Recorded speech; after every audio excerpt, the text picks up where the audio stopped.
Olá, sejam muito bem-vindos ao Vender, Vender, Vender.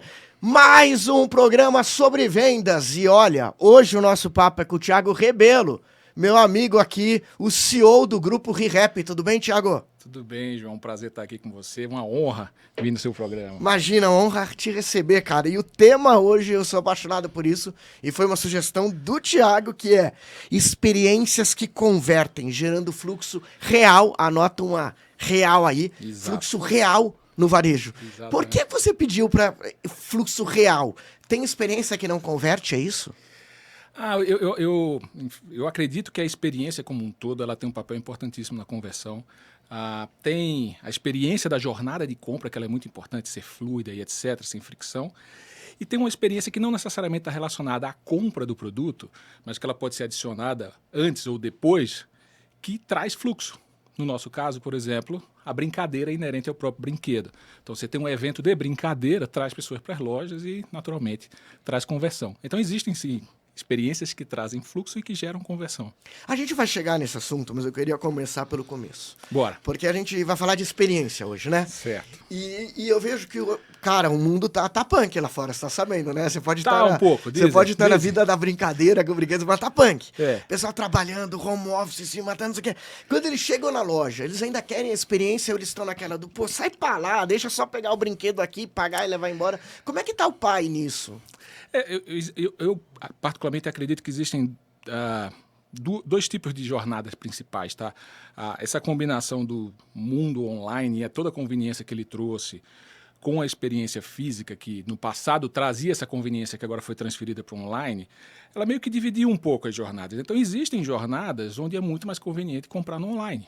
E a empresa tem que estar preparada para fazer isso. Entrega rápido e barato, com frete, etc. Ao mesmo tempo que existem jornadas em que a compra no ambiente físico ela é favorecida. Qual que é a grande diferença? Quando você conhece o produto, a compra online é mais conveniente. A compra de recorrência ela é muito mais conveniente. Ao passo que quando você não conhece, aquela jornada de descoberta, de experimentar, de poder perguntar, de tocar, de testar, ela é muito mais fácil e melhor de ser vivida no ambiente físico. Então, a combinação dos dois é onde está a fortaleza. Então, é trabalhar para, sim, ter uma jornada super fluida e eficiente no online, ao mesmo tempo em que você permite uma descoberta e uma experiência muito multissensorial e mais completa no mundo físico, para que as pessoas curtam esse momento também. Então, não é sobre qual que é melhor, mas é para que situação. É nisso que eu acredito. Eu tava vendo uma reportagem no portal Giro News que fala sobre varejo, dizendo que 2023, ano que acabou há poucos meses atrás, o shopping... porque foi tenso, os shoppings tiveram um crescimento absurdo, palavras minhas, mas tiveram um crescimento não só de faturamento no geral, como de fluxo de pessoas nas lojas. Você sentiu isso com a ReRap? E por que você se acha que as pessoas estão se voltando a mais viver a experiência do shopping da loja física? Os shoppings eles têm investido também numa... Na verdade, assim, todo mundo que vinha do varejo puramente físico, né? Onde a conveniência era o mais importante, então o ponto era muito importante, eu estar perto do cliente, para o cliente poder ir na minha loja, eu fazia aquela curadoria de produtos e entregava aquela conveniência. Essa conveniência dessa regularidade de compra de produto conhecido foi para a internet, né? Agora, a outra ainda é do mundo físico. Só que não é só... no mundo físico o legal é a descoberta, os produtos que você vai conhecer e etc, testar, também não é legal repetir o passado. Então, há uma mudança de direção em que o varejo físico percebe que é importante você ter um ambiente de descoberta, ao passo que os shoppings também fazem isso. O fluxo não vem só de quem está procurando um produto para comprar, mas ele vem também das famílias que querem um passeio no final de semana, aqueles casais que querem jantar e etc. Isso tudo num único lugar onde você combina varejo e entretenimento, de certa forma. Essa combinação ela é muito poderosa. A gente tem visto muito se falar de retail media. Você começar a conectar conteúdo com... descer um pouquinho lá no funil, a compra.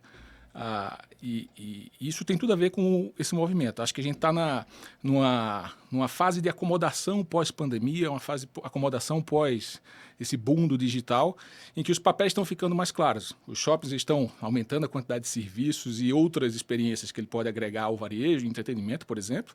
E o online está ficando cada vez mais eficiente para recorrência, para produtos que você já conhece, etc. E qual o futuro do shopping? Eu sei que não é exatamente a tua praia, mas você entende bastante disso, porque eu vejo na internet que nos Estados Unidos os shoppings estão acabando, esse vai ser o futuro no Brasil. De repente eu vejo uma reportagem falando que o shopping nunca teve tanta visitação como no último ano. Qual o futuro? Na tua visão?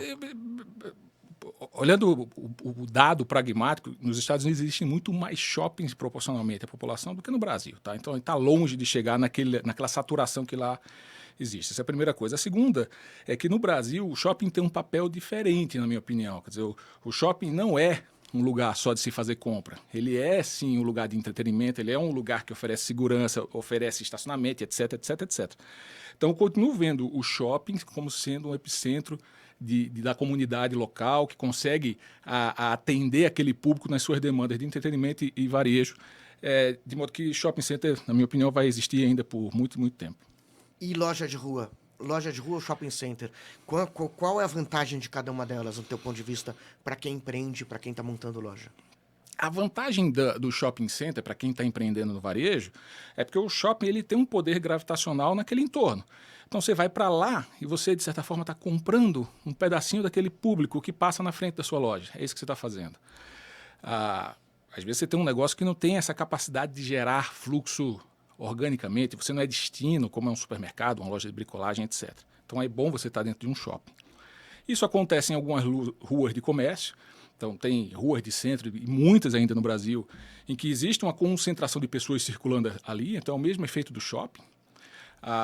Agora, você ter um negócio que ele consiga parar sozinho no lugar que não tem um entorno de pessoas circulando a pé, etc., aí você tem que ter um negócio que é destino. Esse é um pouco mais difícil, algumas indústrias têm, e alguns outros negócios conseguem fazer.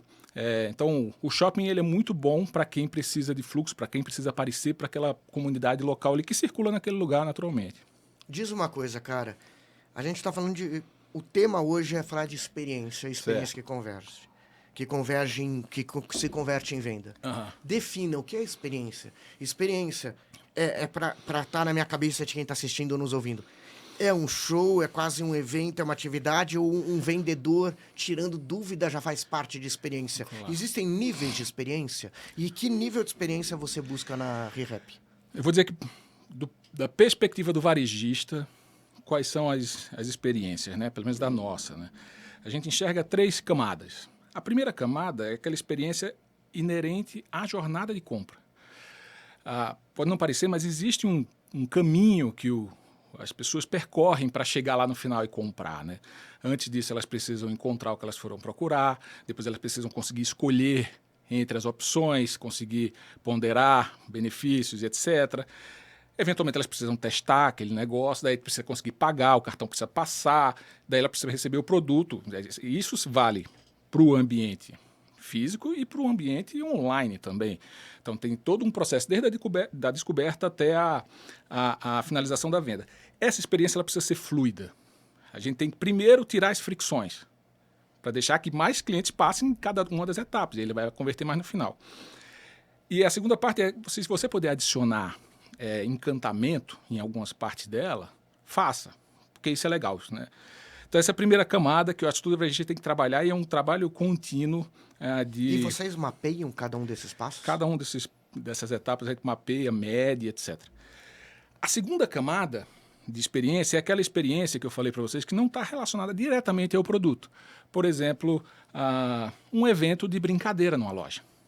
As pessoas vão para lá porque o país, às vezes, é carente de ter espaços para você brincar com as crianças, etc. Vai para lá, vai ter caça aos ovos, vai ter qualquer tipo de brincadeira que seja divertida para as pessoas.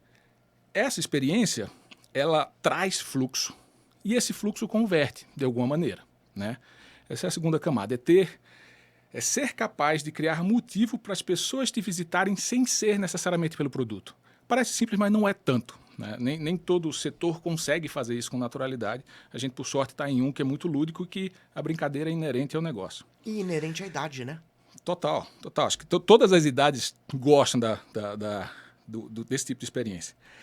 A terceira camada é você ser tão competente na segunda, quer dizer, ser capaz de trazer pessoas para te visitar que não seja relacionada ao produto, porque você está oferecendo uma experiência que seja, e essa experiência ser tão boa a ponto dessa pessoa pagar por ela. E aí se abre um horizonte diferente. Você deixa de ser só varejista e você passa a ser também uma empresa que oferece serviço. Por exemplo, a gente tem em algumas lojas oficinas de férias. As pessoas vão lá, deixam a criança por 1 ou 2 horas, elas fazem uma oficina de arte, oficina de música, etc., várias oficinas, e elas pagam por isso. Então não é só uma experiência, um evento para trazer as pessoas para cá, mas você pode monetizar. A gente tem uma flagship, uma loja piloto no Rio de Janeiro, que a gente já vem testando há um ano e pouquinho, que ela é a combinação de uma loja temática com oficinas criativas, um teatro para 400 cadeiras lá, para espetáculos infantis e uma casa de festa. Esses negócios... Casa de festa para você alugar e fazer festa. Para você alugar e fazer festa, que é o teatro. Que o McDonald's faz também. Exato. As oficinas, tem várias oficinas que você pode colocar a criança lá por 1 ou 2 horas, a gente tem colônias de férias e a gente tem a loja. E essas coisas combinadas têm uma potência enorme. Essa loja está sendo testada no Jardim Botânico do Rio de Janeiro, que não tem nada de comércio no entorno. Todo mundo que vai lá é destino. As pessoas vão para nos visitar, seja para ir para uma peça, passa pela loja.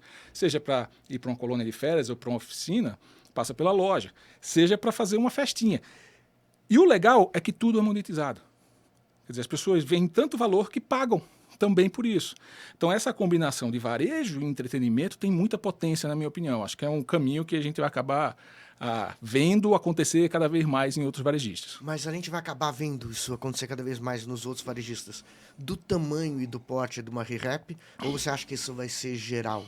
Vai ser para aquela bomboniere que fica na... Eu vou exagerar todos os portos. Que está na frente do ponto de ônibus, para aquela lojinha pequena do shopping... Ou não? Chega um estágio ali que para o encantamento são só para as grandes marcas? Veja, eu acho que essa busca pelo diferencial, ela independe do tamanho. E a gente consegue ver por aí pequenos negócios que estão fazendo coisas extraordinárias. Assim, eu não vou correr o risco de ficar citando aqui para não ser injusto com alguns colegas, mas eu acho que essa é uma agenda... que precisa ser colocado em pauta.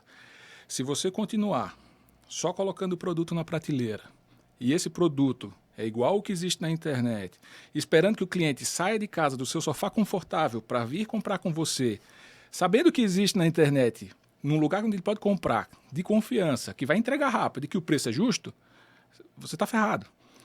Esse valor que o varejo entregava, que é a conveniência, ele se acabou, ele foi para o digital. E você pode participar do digital. No nosso caso, a gente tem 300 lojas pelo Brasil e o fato de estar em todos os estados, em muitas cidades, nos permite entregar rápido por conta disso. Então, para essa jornada digital, você entrega rápido, mas para a jornada física, cria diferença, cria diferenciação. Tem que ir para um lugar diferente, que não é esse da pura conveniência. A pura conveniência se oferece no digital. A combinação dos dois, para mim, é o futuro, e você vê isso acontecendo não só no varejo, mas a alimentação, enfim, tudo está passando por essa transformação. Eu diria que as empresas precisam ter essa capacidade de se adaptar e muitas vezes essa capacidade passa por deixar para trás coisas, modelos e formas de fazer que já funcionaram e que não funcionam mais porque o contexto muda. E experiência, agregar valor a um serviço, a um produto, às vezes são as pequenas coisas. Eu sempre, todo dia, é regra para mim tomar café depois do almoço. Então, eu trabalho na frente do Shopping Bourbon, onde fica a minha agência. Eu vou lá tomar café e antes eu tomava sempre café no mesmo lugar, que é a brigaderia, porque as moças que atendem eram uma simpatia. Exato. Trocaram todas as moças, eu fui buscar outro lugar para tomar café. Por quê? Porque o meu café é o da Nespresso. Então, como é da Nespresso, são iguais. Como eu escolhi o lugar que eu tomo café, Thiago? Pela bolachinha que vem junto. A brigadeiria não vinha bolachinha, não vinha nada, só vinha o café. Aí eu falei assim, cara, se não tem as moças que eu gosto, eu vou pra qualquer lugar. Eu mudei de café para outra chamada biscoité, porque vem com biscoitinho. Fazendo mexer, é isso aí. Isso já é experiência, não é? Total. Você tem que ter razões para as pessoas gostarem de você. E ter essas razões passa por não ser igual. Porque se você for igual, é irrelevante, né? É buscar, às vezes é uma bolachinha, às vezes é o atendimento. Por exemplo, o papel do vendedor, o papel das pessoas que interagem com o cliente na ponta, ele é fundamental. Assim, eu tinha uma experiência parecida com um cabeleireiro. Assim, fechou o salão onde eu cortava. E era um salão que eu tinha isso pouca... é uma coisa dificílima. Quando acaba o barbeiro, ferrou. Sabe o que aconteceu? Morreu meu psiquiatra. Eu fiquei doido. Esse é mais complicado, né? Cara, pra chegar no outro e contar a história inteira vai demorar. Caramba, bicho. Pô, tem que fazer um log. Eu preferia, com todo respeito ao Clécio, que o meu barbeiro morresse do que o psiquiatra. Ô, Clécio, cuidado, hein? Pelo amor de Deus. Só pra contar, era um salão que eu não tinha relação, porque todo dia trocava o barbeiro, tá? Eu cortava de todo jeito e tal. E aí eu fui num outro pro acidente, que também era perto desse, descobri no Google, no dia que eu cheguei lá. Fui lá e encontrei um barbeiro que o cara me tratou de um jeito diferente. Eu sei o nome dele, ele contou história, ele fez questão de contar histórias para eu decorar o nome. Ele usou o processo mnemônico, ele falou, é Gomes, da família Adams. E, pô, agora gravei.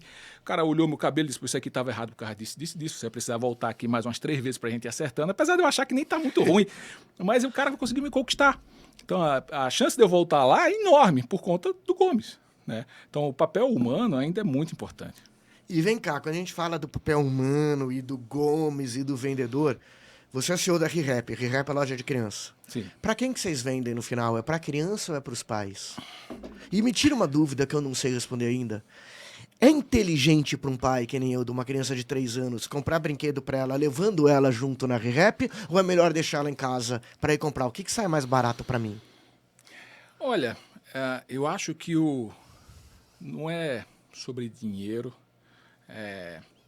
não é sobre brinquedo, é sobre algo muito mais profundo, né? Quantos anos está? 3 anos, Manuela. 3 anos, né? Você deve ter mais ou menos uns 7 anos em que ainda vai ser a pessoa mais especial da vida dela. Depois vão vir os amores, vão vir os colegas, os astros de cinema, da música. Mas é verdade. A brincadeira, quando uma criança chama você para brincar, ela não está querendo brincar, ela está querendo a sua atenção, né? Então, a gente tem formas de brincar hoje em dia e para adultos e crianças que, de certa forma, isolam as pessoas. Você fica lá e é distração e ok, é um tipo, né? Mas você se permitir viver momentos com as crianças de verdade, né? É muito legal, né? O nosso propósito é criar momentos mágicos com muita diversão. Os momentos mágicos têm a ver com isso. Em geral, a gente associa as memórias a emoções. É um cheiro que a gente sente, é uma música que a gente escuta, lembra de alguém, lembra de algum lugar. É um brinquedo que a gente vê e lembra de um amigo de infância, ou lembra do pai brincando com a gente, né? Então, a gente está ali para ajudar a criar essas memórias. E essas memórias são conjuntas, são sociais, é pai e filho, são os amigos entre si. Então, tem que levar a criança para a loja, aquele é o momento de vocês, entendeu? Não é sobre o valor. Tem barato, tem caro, você escolhe. E é uma conexão, Thiago. Eu vou te dizer por quê. Você é pai que nem eu, só que vocês são mais velhos, não são? Eu tenho uma de 10 anos. Então não é tão velho.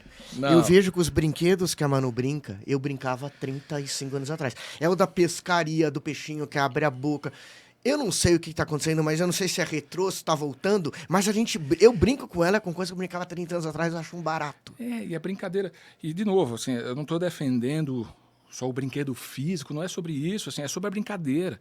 A forma de brincar pode ser sem brinquedo nenhum, arrisca uma amarelinha no chão e sai pulando, sacou? Mas faz isso, não abre mão, porque acho que é um momento que a gente tem a oportunidade de construir essas memórias que vão para frente, né? E aí, só para fechar, a segunda parte que fala com muita diversão é a lente que a gente olha para o mundo. Tá? A gente escolhe se a gente vai olhar de um jeito divertido ou se vai olhar de um jeito triste. O sentimento que a gente sente, muitas vezes, ele é um filtro para a realidade, né? E a gente escolhe fazer tudo com muita diversão. Então, vamos tentar criar os momentos mágicos da melhor maneira possível. Se a gente for capaz de criar essa conexão de verdade, as pessoas vão voltar. A empresa tem 36 anos de vida, vai fazer 37. Muitos dos nossos clientes foram crianças que nos visitavam e hoje voltam com os filhos. A gente faz parte da memória afetiva. Porque é um negócio que fica, cara. Eu posso cometer uma gafe e vou perguntar. Vocês são da sacola de presente amarelo? Exato. Porque é muito doido, que a minha filha vê a sacola amarela da ReHap, né? É da ReHap, o amarelo? E ela já sabe que é brinquedo ali dentro só pelo amarelo. É a memória, porque na minha infância era amarela. Era mesmo, você não era? Você não tem noção da força que o pacote da ReHap, o amarelinho e o laranja da PB tem. Você vê a carinha da criança, eu vou para muita festa, você também vai. Sim. Agora vai para várias, né? Chega um pacote pardo, pode ser o melhor presente do mundo, ele é assim, meio triste, fala, mas o que é isso, né? Vem uma meia Vem uma amarela. Recentemente a gente teve um caso de um cliente nosso, deficiente visual, que ele reconheceu, não pela cor, naturalmente, pelo som que o papel faz. Você não tem noção que tinha de gente chorando no escritório. Foi sensacional. Quer dizer, não é puramente uma relação transacional, não é isso que a gente quer. A gente quer encontrar um lugar que a gente mereça, de fato, esse cantinho no coração. Assim. A gente quer ter... Porque as pessoas voltam. Assim como eu vou voltar para o Gomes lá. É isso. Alex, com tantos anos trabalhando no varejo, quantos anos? Alex é o... Alex, meu Alex, pai... O parceirão teu é o Alex. Mas pode chamar. Então eu convivo tanto com os... Você sabe que a gente faz aniversário no mesmo dia. Né? Vocês fazem no mesmo dia? Os anos são muito diferentes, ele é bem de antes, mas mesmo dia. Tem muita gente que confunde, não me incomoda. Eu troquei nome a primeira vez agora ou já troquei antes também? Não, só agora. Foi agora? Diz uma coisa, com quantos anos de varejo, Thiago? Eu tô com 20... 20 e poucos. Vai um pouquinho. Nesses 20 e poucos você já deve ter vivido muita história. Já. Teve alguma que te marcou? Eu vou te convidar para esse quadro. Roda a vinheta aí do Essa Marcou.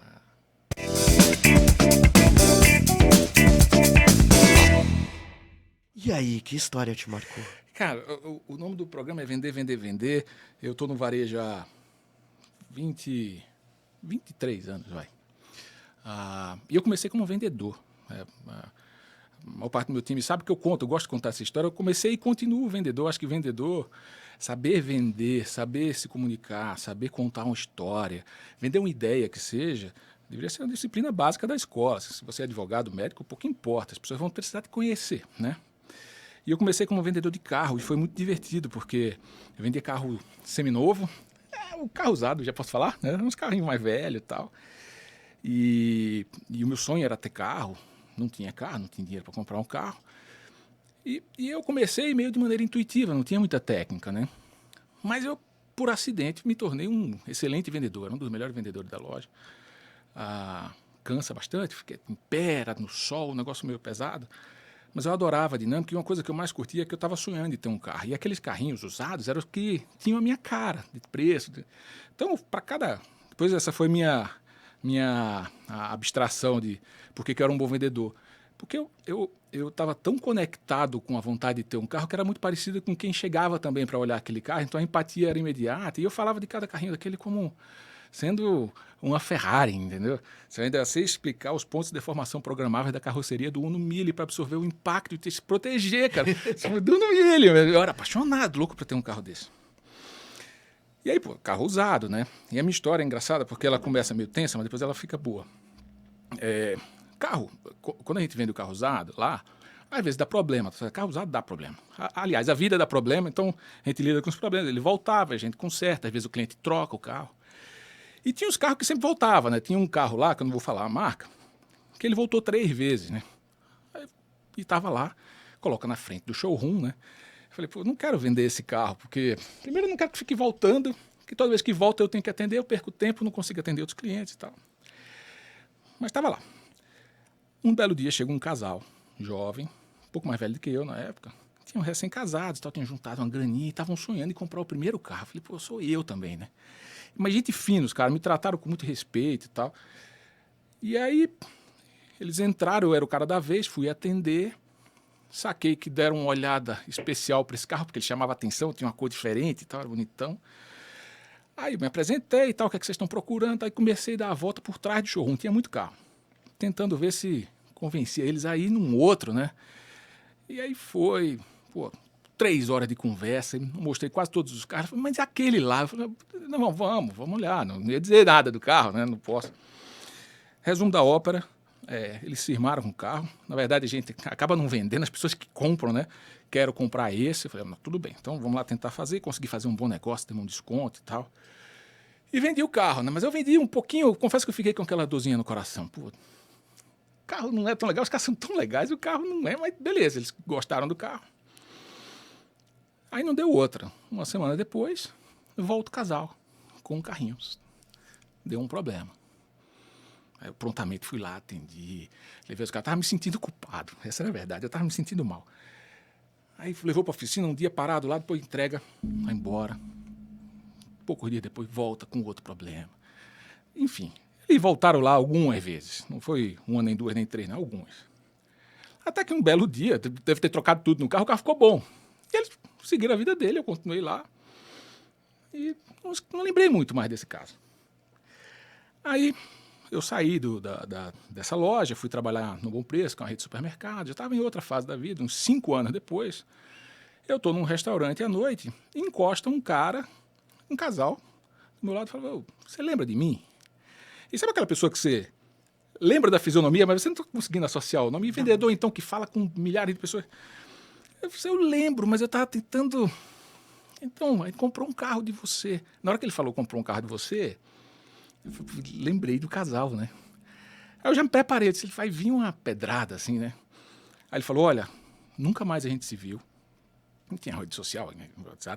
WhatsApp, nada. Faz muito tempo, mas que bom que a gente te encontrou, porque eu queria te agradecer. A gente fala até hoje que se não tivesse comprado esse carro com você, a gente teria se dado muito mal. Porque, deu trocentos problemas e você toda vez ajudou a resolver. E o carro ficou com a gente depois do último problema, muitos anos. Inclusive, eu queria saber até onde que você está, porque se você estiver trabalhando com isso, eu queria ir lá visitar, comprar outro, etc. E aí eu não sei se foi por conta da minha expectativa de tomar uma porrada e vir um elogio, um reconhecimento tão legal como esse, que eu fiquei muito emocionado no momento. E depois eu comecei a pensar muito sobre isso, né?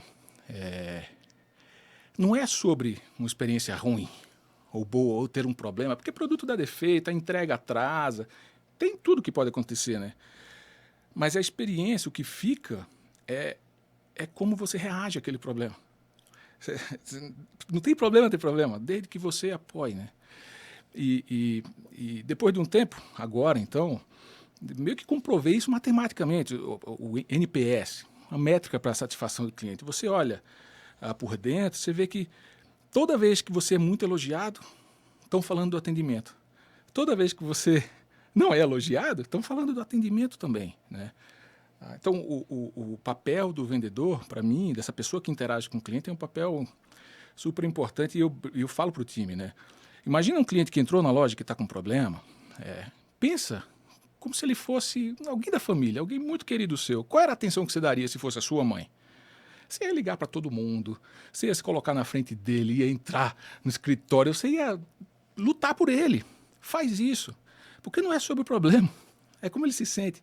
E aí, uma vez que você faz isso, ele volta para sempre, né? Então, essa é a minha história, assim, que me marcou lá no começo da carreira, mas que eu carrego até hoje. Assim, é uma experiência interessante. É legal isso, de ter problema não é um problema, né?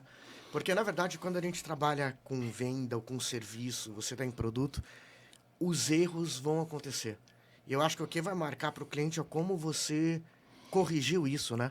Quando você vai num restaurante e vem tudo perfeito de primeira, claro que você vai ficar feliz. Pô, veio tudo perfeito. Mas quando houve uma falha no teu prato e ela foi prontamente corrigida, talvez você saia ali do restaurante elogiando muito mais do que se não tivesse acontecido nada, né? É como você reagiu ao problema, né? É exato. Eu acredito muito nisso. Eu acho que é óbvio que a gente tem que trabalhar para que as coisas aconteçam da melhor maneira possível, com o mínimo de problema. Mas se acontecer, cara, reconhece. E os problemas, vai lá e arruma. E os problemas são oportunidades, né? Eu gosto muito de uma história. A Disney, ela mapeia todos os problemas que podem acontecer para você sair menos encantado de lá. E eu sei que é chavão falar da Disney, mas eles fazem coisas geniais e simples. E tem uma que eu gosto muito, que é aquela história de que as pessoas curtem o dia inteiro de parque. Não sei se você conhece isso. Ao final sofre porque não sabe onde deixaram o carro. Você conhece essa história? E não sabendo onde deixaram o carro, começa a se perder. A Disney falou, pô, então vamos resolver isso. Quem chegar das 9 às 9h30 estaciona aqui, das 9h30 às 10 ali, das 10 às 10h30 ali. E se alguém se perder, a gente pergunta que horas a pessoa chegou, que isso ela costuma saber. E aí a gente sabe mais ou menos onde está o carro dela. E aí a gente vê como a inteligência bem usada, a criatividade pode resolver problemas simples, né? Eu acredito profundamente que os problemas, de certa forma, são oportunidades de ponta cabeça. Você pega, sei lá, dá para citar N revoluções que ocorreram na humanidade que nasceram da solução de problemas, né? Então, eu acho que é a lente que você usa, de novo. Se você olha para o negócio como a lente certa, você está procurando a solução para aquilo. Se você descobrir a solução, você tem um negócio diferente na mão, né? Acho Você está num mercado que a experiência de compra é super importante porque é de brinquedos, né? Mas você acha que isso serve para qualquer tipo de negócio, para qualquer mercado? A experiência de compra é fundamental ou tem alguns mercados que é simplesmente chegar, pegar a caneca, pagar e ir embora e está tudo resolvido? a experiência, para mim, onde é que está o pulo do gato? Segue o cliente. Assim, a experiência num aeroporto, para quem está esperando para entrar no avião e que não é mais dono do seu tempo, ela está muito relacionada à velocidade. Então, uma fila aqui dói muito mais do que em outra circunstância. Num parque da Disney, você passa 3 horas lá na fila e está tudo certo, né? Então, é conseguir olhar com a lente do cliente e tentar criar uma experiência que faça sentido para aquele momento, resolvendo os problemas que ele tem naquele momento, porque esperar na fila é um problema. Se você consegue criar um processo, uma operação muito mais rápida, então melhor. Se for mais rápido do que o cara que está do seu lado, melhor ainda, né? Então, o olhar é sempre onde está a dor e como que eu consigo amenizar, resolver, e se eu puder resolver e ainda encantar, melhor ainda, ele vai voltar para você. E como vocês fazem no grupo ReHap para resolver todos esses problemas ou identificar todos esses problemas? É a galera de loja que diz o que está acontecendo? Vocês fazem pesquisa? Vocês fazem cliente oculto? Como vocês mapeiam passo a passo? O primeiro passo é uma questão cultural, assim, entender que é tudo a partir do cliente. Essa é a grande jornada. É para ele que a gente trabalha, ele é o cara mais legal da turma, afinal de contas eu tiro o dinheiro da companhia todo mês e todos os outros colaboradores também, e ele coloca. Né? Então é para ele que a gente tem que montar tudo. Né? A gente faz pesquisa, escutar o campo é muito importante. No ano passado eu fiz uma rodada em loja, eu estava com pouco tempo e eu queria conhecer todos os gerentes, porque você conhecendo o gerente, você conhece um pouco da praça, conhece um pouco da loja. E eu fiz 10 viagens onde a gente juntava todos os gerentes do Brasil numa sala para conversar, passava o dia inteiro. Você não tem noção o quão rico foi esse negócio. Eu fui anotando o tempo de casa que a galera tinha. Né? E deu quase 4.000 anos somado só o tempo de experiência. Quem sozinho consegue somar 4.000 anos de experiência? Não tem, mas você pode escutar e aprender com o colega do lado. Né? E por que a loja? Né? Não é porque o time de lá é mais especial. Eles sabem mais porque eles estão com o ouvido do lado do cliente, eles escutam. Né? Então, se você não tem dinheiro para fazer pesquisa, se você não tem dinheiro para fazer nada muito sofisticado, conversa com o cliente, cara. As lojas do grupo estão em todo o Brasil, Thiago? Todo o Brasil. E é muito diferente comprar brinquedo em São Paulo, em Curitiba, em Salvador, no Acre? É diferente ou o processo é muito parecido? As buscas são parecidas? Curiosamente, eu estou aprendendo ainda aqui, quem sou eu para falar sobre esse mercado, mas no mundo se parece muito, sabia? Mesmo? Não sei se a criança é muito parecida, né? Na essência. Depois é que a gente vai moldando, cada cultura vai fazendo, mas é muito parecido. Acho que tem similaridade, mas o Brasil é continental. Cada estado aqui, alguns são países, né, com culturas diferentes, jeito de fazer diferente, etc. A gente está trabalhando para ter uma conexão mais local, mas ao mesmo tempo que a gente mantém esse propósito e essa essência meio nacional, assim como. Você brinca ainda hoje, Thiago? Eu brinco. Qual é o teu jogo preferido? Você tem ainda ou não? Eu gosto de blocos, eu monto. Antes de entrar da ReHap, eu fiz alguns. Já ouviu falar em plastimodelismo, não? É aquele que você monta um avião, o trem, coisa assim, com cola e tudo mais? É tipo blocos, só que PHD, né? Porque você desmonta pecinha por pecinha, você lixa, você pinta individualmente, você cola. Então, eu já fiz um Titanic desse tamanho durante a pandemia, já fiz um Fusquinha lindo durante o carnaval, todo excitado, tirando foto, postando os amigos. Como assim? Você está feliz com isso? Eu estou, cara. Eu adorava fazer isso. Então, eu gosto de... Trabalhos manuais, em geral, são coisas que eu curto fazer. Por alguma razão, parece que libera a mente e você consegue ficar. Eu recebi agora de presente do time um carro de blocos desse tamanho aqui, com 5.000 peças, passei 12 horas fazendo durante 3 dias e foi uma delícia. E vem cá, você acha que investir no encantamento do cliente, ele aumenta muito as vendas, assim, porque tem um custo nisso? Ele sempre se paga, ou tem ações que vocês criam, que você vê no mercado, que a ideia não é se pagar mesmo? Não é se pagar hoje, mas é a construção de marca, é viver experiência? O que eu entendo como caminho estratégico, né? já falei aqui que o valor que a gente tem que gerar é para o cliente, né? É para ele que a gente tem que fazer. Mas, para eu estar aqui daqui a 50 anos, eu tenho que gerar valor e resultado para a companhia. A verdade é que existem coisas que têm esses dois fatores combinados. Então, num critério de priorização, o que a gente deveria fazer, melhorar, começar a fazer se não estiver fazendo é coisa que o cliente dá muito valor e que gera valor para a companhia. Para baixo disso, coisas que o cliente não dá valor, para de fazer. Coisa que o cliente dá valor, mas não gera resultado para a companhia, talvez em algum momento você deva fazer como um complemento, mas começa por aqueles que geram, né?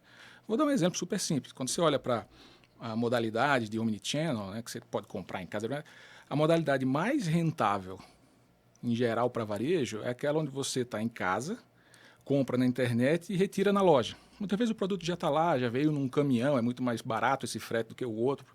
Enfim, tem uma margem muito melhor. E também é uma das modalidades que tem a melhor avaliação dos clientes. Então, essa aqui tem que ser muito boa. Se você puder expandir, expanda. Porque vai ter mais clientes felizes e mais resultado para a companhia. E imagino que muita cliente que compra em casa para retirar na loja ainda compra um brinquedinho a mais, eu não compro. Por isso que ela é uma das mais rentáveis também. Ah, é por isso? Em geral, também? você tem 20%, 25% de compra adicional. É mesmo, cara? É. Porque tem aquele pensamento, que eu não sei se é muito burro da minha parte, é que quando eu compro pela internet e vou comprar na loja, eu entendo que eu não tô gastando nada na hora que eu tô na loja. Então eu falo assim, ó, já que já tá de graça mesmo esse daqui, eu vou pegar outro. Você funciona assim a tua cabeça? Porque a minha cabeça é meio louca. Se eu paguei em casa, quando eu cheguei na loja pra pegar, aquilo tá de graça pra mim. Então eu já falo, então posso pegar mais um aqui e vou levar pra casa. É. Não sei. Acho que não é uma questão. Veja, a compra é um negócio muitas vezes emocional e que a gente racionaliza depois para justificar, entendeu? Tá? Eu tenho um amigo que gosta de reformar Fusquinha e que gasta uma fortuna no Fusquinha que a mulher dele faça, não entende. Mas para ele vale, né? Vale. Então não é preço, né? Que valor você dá para aquilo, né? Então, acho que cada pessoa é de um jeito, né? Diz uma coisa, cara. Você diz que não é preço, é valor. Existe, e você acha que todas as compras, quando as pessoas compram, é muito mais emoção do que razão? Eu acho que... Ou é do teu segmento, que é, é brinquedo? Eu acho... Não. Eu acho que tem o por trás dos produtos que são muito importantes. Essas são as histórias, né? Que justifica você comprar uma camisa branca de botão, manga comprida, de R$500 e que tem uma parecida que custa R$69. Às vezes é um bichinho que tem estampado aqui, entendeu? Então, é um valor diferente. As pessoas percebem valor e esse é o ponto. É fácil ser percebido como valor? Não. Deu um trabalho para construir aquela marca, né? Há quem diga que existem celulares muito melhores do que o da Apple. Ainda assim, eles são os mais caros, disparados. Porque as pessoas veem valor, né? Sim. E tudo bem, né? Acho que a gente tem que conseguir encontrar esse lugar no coração das pessoas para merecer essa atenção, né? Naturalmente, tem que ter produtos competitivos, baratos e etc. E a gente está se esforçando para cada vez mais conseguir ter um sortimento que traga essa gama maior de preços e opções. Mas, enfim, por trás é sempre como que eu me torno especial. Tiago, diz uma coisa. Eu te pedi uma lição de casa, que é você selecionar um livro, um filme, uma série para indicar para nossa audiência. Tá. Você trouxe, né? Eu então trouxe. Eu queria chamar a vinheta do quadro do Vai na Minha.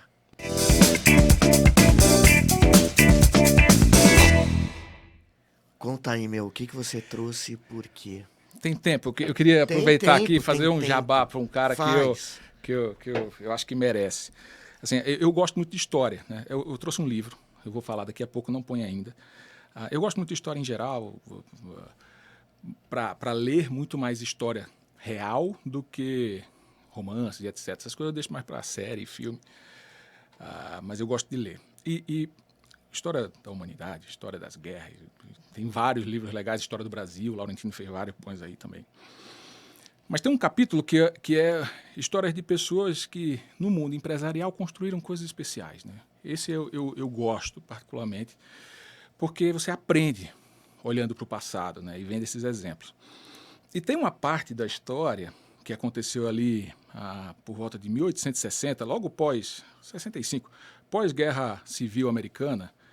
Os anos seguintes, os 50 anos seguintes, foram os anos que, de certa forma, criaram os alicerces do capitalismo moderno. Tá? Ali era um boom de coisas acontecendo, meio terra sem lei, e as coisas foram construídas lá. Inclusive, muitas regras que a gente tem hoje de mercado nasceram daquele capitalismo selvagem ali.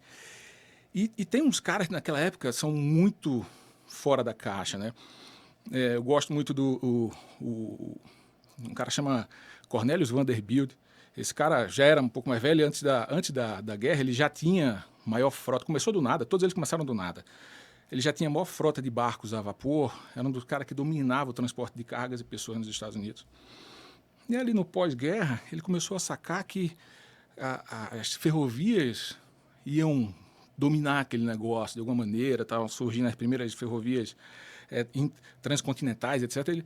E esse cara, sem apego nenhum, já era um dos caras mais ricos, ele vendeu tudo que ele tinha construído, toda a frota de navios. O cara era o ícone dessa indústria. E começou a investir em estrada de ferro. E se tornou um dos caras da indústria. Ele chegou a ter 40% da estrada de ferro dos Estados Unidos. Tem um cara que eu procurei já o nome, uma frase, que eu já procurei o nome do autor, se alguém souber depois me fala, não consegui achar, que fala que as pessoas não querem comprar furadeira, elas querem um furo na parede. Se a gente conseguir entender a profundidade dessa frase, a gente vai sacar que não é sobre ter navio ou ter estrada de ferro, é sobre transportar pessoas e produtos e outras coisas mais, né? Esse cara tem uma conexão com o Rockefeller, que reinventou, na verdade ele criou a indústria de óleo, ele tinha uma pequena refinaria, ele chamou o cara para fazer transporte, e o Rockefeller, isso 160 anos atrás, sei lá, 140. O Rockefeller foi o cara que teve uma sacada de, a querosene, do jeito que é produzido, sem padrão, muito volátil, o pessoal não quer, tem resistência, porque pega fogo na casa. E ele, muito antes da discussão aqui sobre modelo Toyota, melhoria contínua, etc., padronização, ele já estava fazendo isso lá atrás. E ele criou um querosenezinho padrão, chama Standard Oil. Esse cara revolucionou, ele criou uma indústria de petróleo. Né? E aí tem vários outros que dá para falar. O Carnegie, que foi o rei do aço lá, o cara que possibilitou aquelas construções com concreto armado, aqueles prédios altos. O próprio Ford para a indústria, para a produção fabril, o cara que democratizou o automóvel.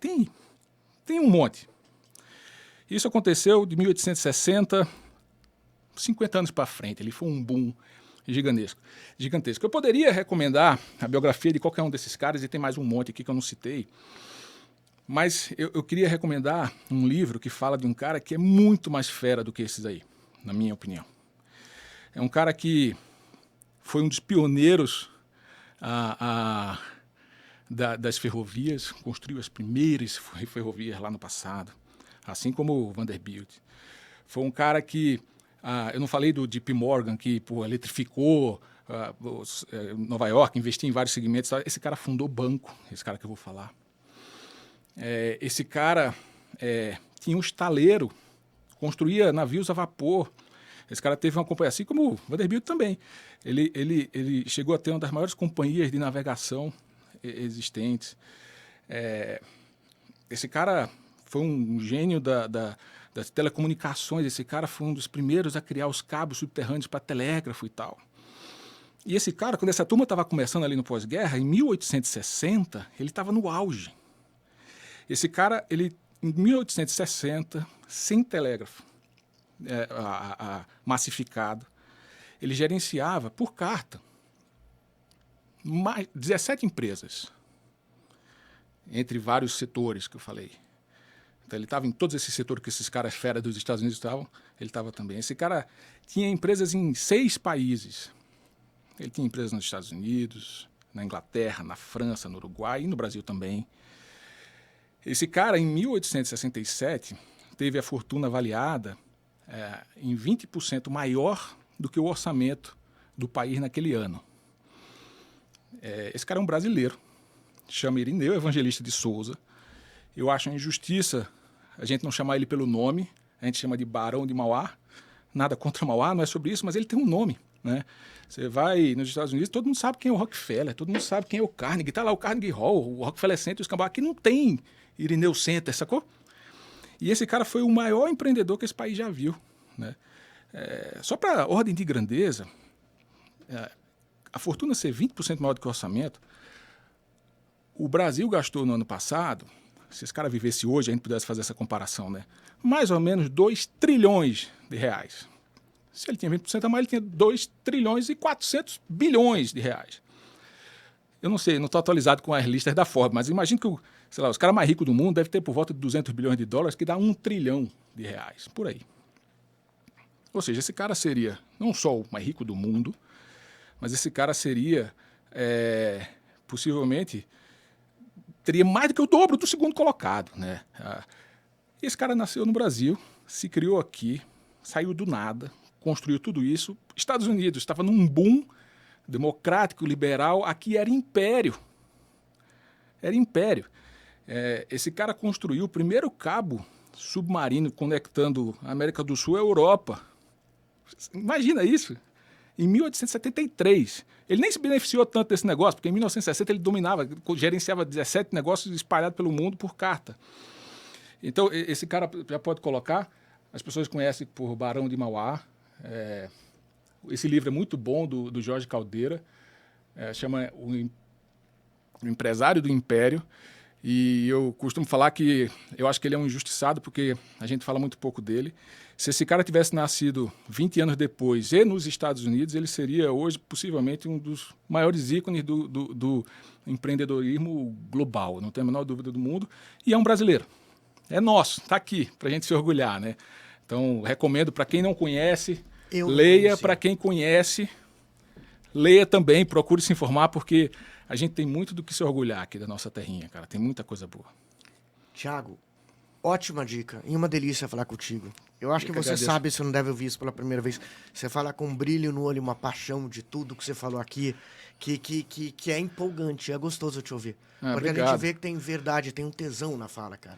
A gente precisa fazer o que gosta e estar num lugar que permita que a gente seja o que a gente é de melhor.